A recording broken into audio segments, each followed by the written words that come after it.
ओम शांति।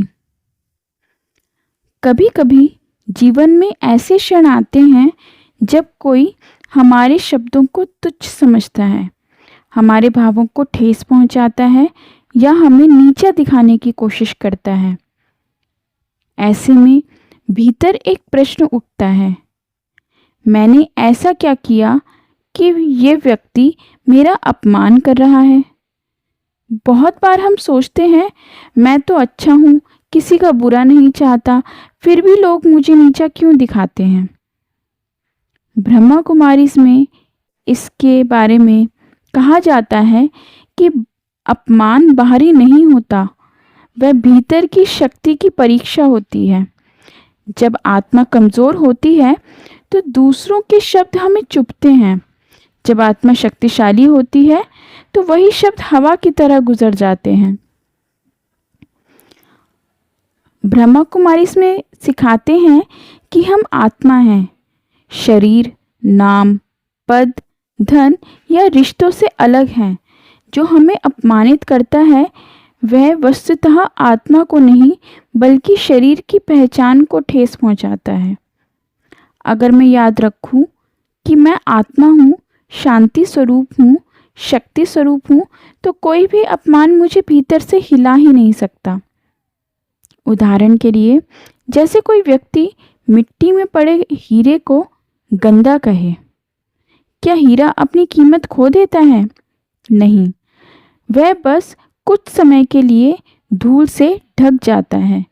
उसी तरह जब कोई हमें अपमानित करता है तो हमारी असली कीमत नहीं घटती, बस हमारी आत्मस्मृति धुंधली हो जाती है। ब्रह्मा कुमारी के अनुसार जीवन में जो भी होता है वह कर्मों का फल है। अगर कोई हमें अपमानित कर रहा है तो संभव है कि हम कभी अतीत में, इस जन्म या पूर्व जन्म में किसी को ऐसा ही अनुभव दे चुके हों। इसलिए हर स्थिति में यह सोचकर बैठें, यह मेरा ही कर्म लौट कर आया है, मैं इसे शांति से समाप्त कर दूंगा। इस दृष्टिकोण से आप पीड़ित नहीं बल्कि विजयी बन जाते हैं।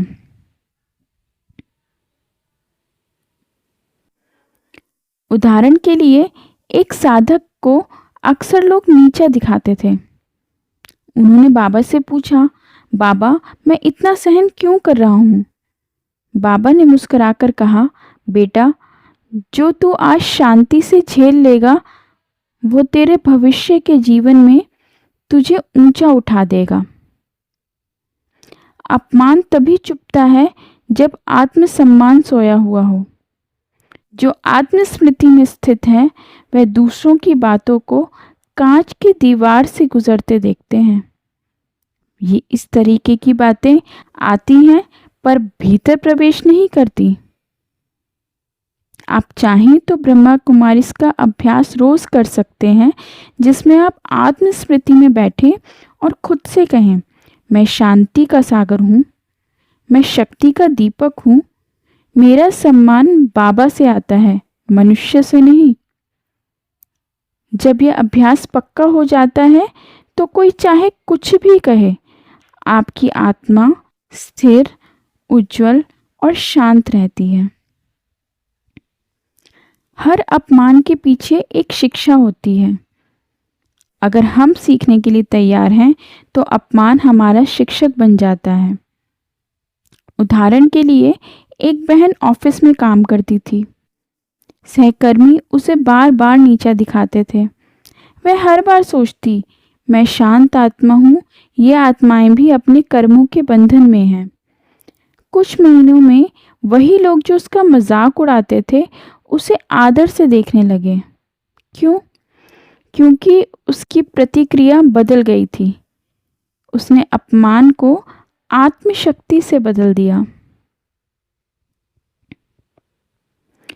ब्रह्मा कुमारी में कहा जाता है, कोई भी तुम्हारा सम्मान या अपमान नहीं कर सकता जब तक तुम स्वयं अनुमति ना दो।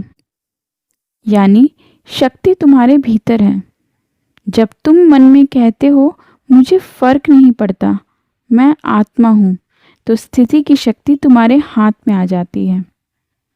आप चाहें तो ध्यान करते वक्त इसका अभ्यास भी कर सकते हैं। कुछ मिनट गहरी सांस लें, आंखें बंद करें, मन में दोहराएं, मैं आत्मा हूँ, मैं शांति स्वरूप हूँ। जो मेरा अपमान करता है मैं उसे भी शुभ दृष्टि से देखता हूँ। अपने चारों ओर प्रकाश का गोला देखें, जैसे कोई भी नकारात्मक ऊर्जा उस प्रकाश को पार नहीं कर सकती। यह अभ्यास आपको भीतर से अपमान से प्रूफ बना देगा, अर्थात अपमान से दूर कर देगा। अंत में याद रखें, अपमान एक संकेत है कि आपकी आत्मा अब और शक्तिशाली बनने को तैयार है। हर बार जब कोई आपको नीचा दिखाए, सोचिए, यह मेरी परीक्षा है, मैं इसमें पास होकर और ऊंचा उठूंगा। ब्रह्मा कुमारी के मुरली वचनों में आता है, जो अपमान में भी मुस्कुरा सके वही सच्चा राजयोगी है। आपका जीवन तभी ऊंचा उठेगा जब आप अपमान को भी प्रेम से स्वीकार कर पाएंगे।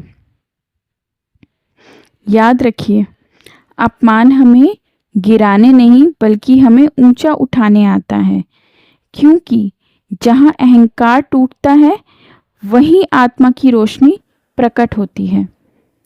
ओम शांति।